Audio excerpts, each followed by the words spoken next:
Well, welcome, Shelley. Sink or swim, it's all about your life since you got breast cancer. How has it changed your life? That's a funny one, because when you're first diagnosed, you really, really don't want to change your life. You don't want your life changed. And that's, I guess that's something you almost resent about it. But ultimately, you know that changes are going to be forced upon you. And what I did was I tried to turn it around and look for ways that I wanted to change. And I thought, well, you know, maybe there are ways that I can change my life for the better, and this is my opportunity.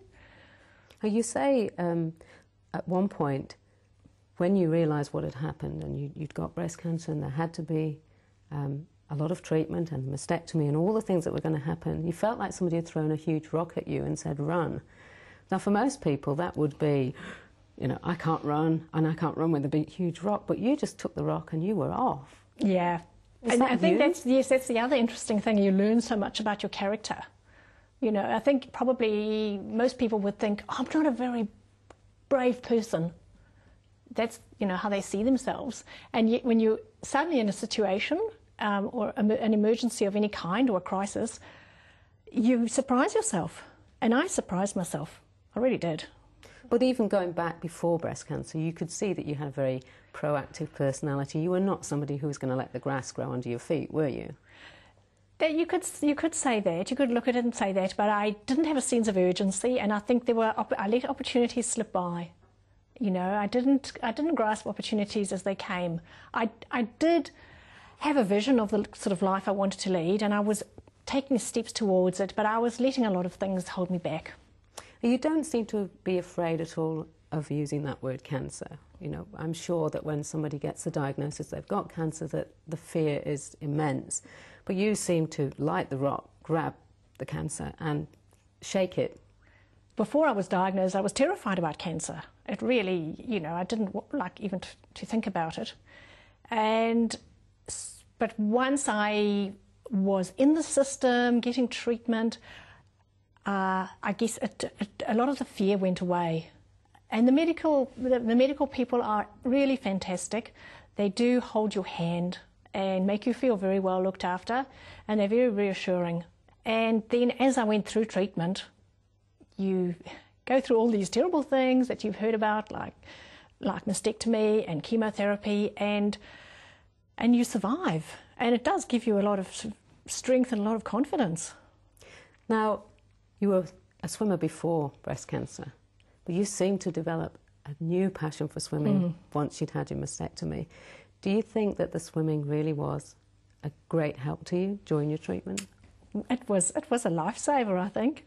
It was the timing was beautiful, because I'd taken up swimming just a few months before I was diagnosed. Having swum briefly in my 20s, there'd been a long lapse of no swimming, and I'd only just got back to it. And I was absolutely loving having the time to myself, away from the small children, and having that brief time in the pool where I could just relax and swim. And the diagnosis was going to take all that away. I was so angry. I was really upset that it was, you know, going to be taken away from me just at the beginning. So that really motivated me. There was a moment in one of the meetings, I don't know whether it was with John Harmon, where all you wanted to know about was when you could get back into the pool. I mean, for most people you would say, don't be so stupid. Yep. But for you, that seemed to be the thing that really mattered. Yep. As I was sitting there listening to him talking about surgery, in the back of my mind I was thinking, just want to ask him about swimming. When can I don't want to ask him too soon, you know, to be seen to be dragging an inappropriate topic into, you know, life and death. And so sort of eventually I kind of plucked up the courage, and I want to go back swimming. When can I go back swimming? And his response was fantastic, because he was, oh, swimming, oh, wonderful, you know, it's so good for you. Yes, you know, 10 days after surgery you can go back swimming. Oh, 10 days, wow, 10 days. So that was fantastic. And then going forward, it seems that swimming is a real benefit, particularly for breast cancer survivors, and the Encore swimming program, which has been introduced here in New Zealand, Where are we at with that? Is it something that's really readily available to women? Yes, in the Encore program we've brought that over from Australia actually. So it's been running in Australia for 20 years, and then the YWCA brought it over to New Zealand, and 3 of us went across to Sydney to train to deliver the program in 2005. And since then we've been sort of rolling it out around the country as new coordinators can be trained. So we've got it pretty much the length of the country. It's a fantastic program, and it actually doesn't involve swimming. It's designed for any woman who's had breast cancer at any time in her life, and they have to be 8 weeks after post-surgery. It's a free program, and it runs for 2 hours a week over 8 weeks. So you get that progression, and what we do, we give them, go into the pool and they're up to their necks in the water, and then we just do gentle exercises with our arms. Each week. So any woman who's interested really doesn't have to be a swimmer like yourself. And they don't even need to get their hair wet, which is a real major for some women, or they're scared about putting their head under. Yeah.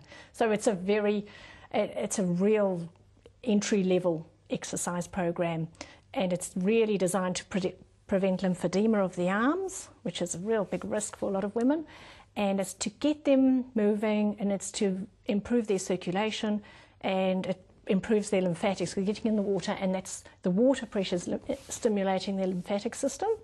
So each week they spend 20 minutes in the pool, and we use private pools in a retirement village or wherever, and then we do 20 minutes floor exercises, again, with the arms, nice and gentle, and then we usually have a guest speaker, and it's just a wonderful program. So for you personally, more swimming, more mentoring?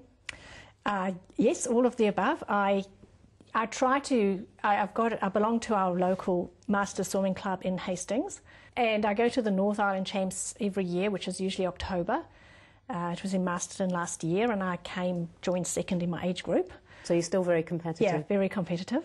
And I turned 50 last year, so that gave me a new age group. Yes, so I got into a new age group, which is always good because you're the youngest in your age group.